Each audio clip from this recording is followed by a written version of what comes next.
గండవరం గ్రామంలో వెలసి ఉన్న శ్రీ గంగా పార్వతీ సమేత ఉదయ కాళేశ్వర స్వామి ఆలయంలో ఇటీవల దిగ్విజయంగా నిర్వహించిన బ్రహ్మోత్సవాలకు సంబంధించి హుండీ లెక్కింపు కార్యక్రమం పూర్తయింది.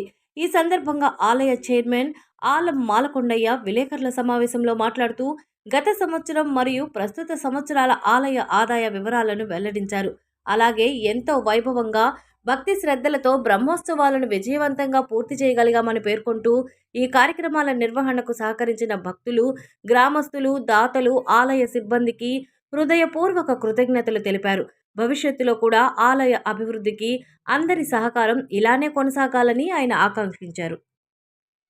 గండవరం క్షేత్రంలో వెలిసి ఉన్న శ్రీ గంగా పార్వతీ సమేత ఉదయకాళేశ్వర స్వామివారి బ్రహ్మోత్సవాలు ముగిసిన సందర్భంగా ఈరోజు హుండీ లెక్కింపు కార్యక్రమం జరిగింది.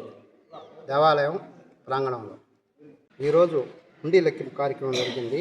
హుండీ లెక్కింపు కార్యక్రమంలో పోయిన సంవత్సరం 2,82,554 రూపాయలు హుండీ లెక్కింపులో వచ్చినాయి. ఈ సంవత్సరం కొంచెం స్వల్పంగా తగ్గడం జరిగింది. ఈ సంవత్సరం 2,27,750 రూపాయలు మాత్రమే వచ్చింది. అదేవిధంగా దర్శనం టికెట్స్ తీసుకుంటే పోయిన సంవత్సరం 2,17,280 రూపాయలు మాత్రమే వచ్చింది. ఈ సంవత్సరం దర్శనం టికెట్స్లో కొంచెం పెరిగింది. 4,22,970 రూపాయలు ఈ సంవత్సరం వచ్చింది.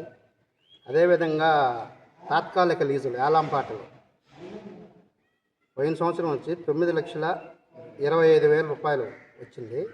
ఈ సంవత్సరం మాత్రం 11,70,000 రూపాయలు ఆదాయం వచ్చింది.